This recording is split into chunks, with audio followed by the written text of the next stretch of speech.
भाऊ कडू शेतकऱ्यांचे नेते यांच्या विचाराने प्रेरित होऊन कार्यकर्ता तयार झालेला असून मी इंदापूर तालुक्याचा प्रहार जनशक्ती पक्षाचा तालुका अध्यक्ष असून मी प्रहारच्या माध्यमातून जे भूमी उपायुक्त उपाधीक्षक यांच्या कार्यालयामध्ये जो एसी बसवण्याला आहे त्याविषयी त्यांना निवेदन दिलं होतं. हा एसी बेकायदेशीर बसवलेला आहे, हे प्रहारच्या दणक्याला यश आहे. उप अधीक्षक भूमी अभिलेख कार्यालय यांना हे भूमी अभिलेख कार्यालयाचे उपाधीक्षक जे आहेत सुशील पवार यांच्या कार्यालयामध्ये बेकायदेशीर एसी लावला. त्या एसीच्या संदर्भात मी त्यांना प्रश्न विचारला की हा एसी कुठल्या वरिष्ठाच्या आदेशाने बसवलेला आहे किंवा हा एसी बसवत असताना कुठला अर्थसंकल्पीय तुम्ही बजेट घेतलंय का किंवा कुठल्या तुमच्या जमाबंदी आयुक्त असतील किंवा जिल्ह्याचे उपाधीक्षक असतील संचालक असतील त्यांचा आदेश घेतलेला आहे का. तर त्यांनी आम्हाला उडवडीची उत्तर दिली. त्यावेळेस एसी हा मला बारामतीच्या एका संस्थेने भेट दिलेला आहे. मग त्याला मी विचारलं की तुला जर एसी भेट दिला असेल तर हा एसी तुला भेट घ्यायचं परमिशन शासनाने दिलेलं आहे का. एसी जर भेट दिला असेल तो एसी तू तुझ्या घरच्या संडासमध्ये बसवावा. हे कार्यालय लोकांची जनतेची सेवा करण्यासाठी आहे. इंदापूर तालुक्यातील तमाम शेतकरी वर्ग सकाळी 10 वाजल्यापासून या कार्यालयामध्ये येतो आपल्या भूमी अभिलेखच्या आणि मोजणी असेल 3 वर्ष झाले त्या मोजणीला पैसे भरलेले. त्या महाशयांनी अद्याप त्या मोजणीची कोणाची मोजणी केलेली नाही. माझाच विषय होता वसंत राजाराम शेंडे माझे काका, त्या संदर्भात त्यांना मोजणीच्या संदर्भात विचारणा करायला गेलो असता ते मला तू एजंटगिरी करतो होता.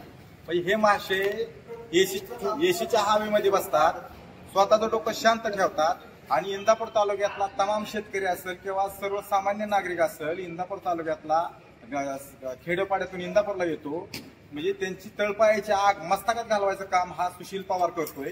याला विचारलं तुला वरिष्ठाचा आदेश आहे का. मला वरिष्ठ कोण मला ओळखत नाही. हिथं माझ्या ऑफिसमध्ये मीच वरिष्ठ, माझा बाप कोण नाही. तर त्या अनुषंगाने मी आज त्यांच्या ऑफिसमध्ये आलो. तर त्यांच्या ऑफिसमध्ये आल्यानंतर पाहिलं जिओ टॅगिंगचे फोटो व्हिडिओ आहेत माझ्याकडे. ज्या ठिकाणी एसी बसवला होता त्या ठिकाणी त्यांनी त्याच्या कॅबिनमध्ये जे माहितीपत्रक लावले कोणाचा कार्यकाळ किती ते पोस्टर खालून काढून वरती बसवले आणि एसी काढून त्यांनी स्वतःच्या कुठं विकला का शासनाचा काय माल त्यांनी चोरून दिला माहित नाही मला. अशा पद्धतीने आम्ही त्याची चौकशी करण्यासाठी आज इथे आलेलो आहे. त्याविषयी तुम्ही तक्रार दिली होती का. तक्रार दिली आहे. जमाबंदी आयुक्त साहेबांना तक्रार दिली आहे, मुख्यमंत्री साहेबांना तक्रार दिली आहे. आणि हे महाशय दिवसभर काम करत नाहीत पण रात्रीचं ह्याचं ऑफिस 10-11 वाजेपर्यंत चालू असतं. म्हणजे असले कसले असे अनाधिकृत कामं करतात.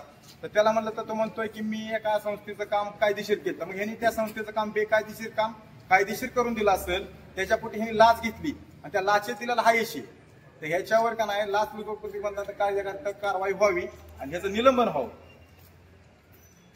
शासकीय कार्यालयामध्ये एसी बसवण्याचा उद्देश काय होता नेमका त्यांचा. शासकीय कार्यालयात S30 पेक्षा कमी वेतन असणाऱ्या शासकीय कुठल्याच कार्यालयात कलेक्टर सोडला, आयुक्त सोडले किंवा जमाबंदी आयुक्त सोडले याच्या व्यतिरिक्त कुठल्याच शासकीय कार्यालयामध्ये एसी बसवता येत नाही. विशेष म्हणजे याच्या कॅबिनमध्ये 4 फॅन असताना सुद्धा एसी बसवतात. मग ह्याला असला कसला ऊब लागलेली आहे का. ह्याला पैसे घ्यायची ऊब लागलेली आहे सर्वसामान्य शेतकऱ्याकडून मोजणीच्या बेकायदेशीर मोजणी कायदेशीर करून देण्या प्रकरणात.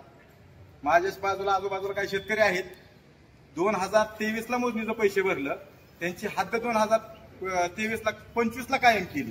त्यांना अद्याप प्रत देण्यात आलेली नाही. याला जाबीच नाही गेला तो आडवडी उत्तर देतो. आता तुम्ही पाहणी केली तिथं, आता सध्याला एसी काढला असेल तुमच्या. एसी काढलेला आहे तिथं. एसी तुम्ही पण जाऊन पाहू शकता. त्या एसीचा एसी बसवला होता तिथं त्यांनी त्यांचा जो कार्यकाल आहे त्या अधीक्षक पदाचा त्या अधीक्षक पदाच्या कार्यालयाचे खालचे काचेचे बोर्ड काढून वरती चिटकवलेले आहेत. वरती मी गेलो टेरेस वरती तर एसीचं मशीन पण तिथं आहे. त्याचं जिओ टॅगिंगचं शूटिंग आहे. जिओ टॅगिंग मध्ये फोटो आहेत. माझी एकच शासनाला विनंती आहे. या विषयावर आपण त्याच्या वरिष्ठांसोबत काय चर्चा केली का. दिवशी साहेब जमाबंदी आयुक्त आहेत, शिंदे साहेब पुण्याचे आहेत जिल्ह्याचे, त्यांच्याशी चर्चा केलेली आहे. त्यांनी सांगितलं आम्ही कारवाई करतो.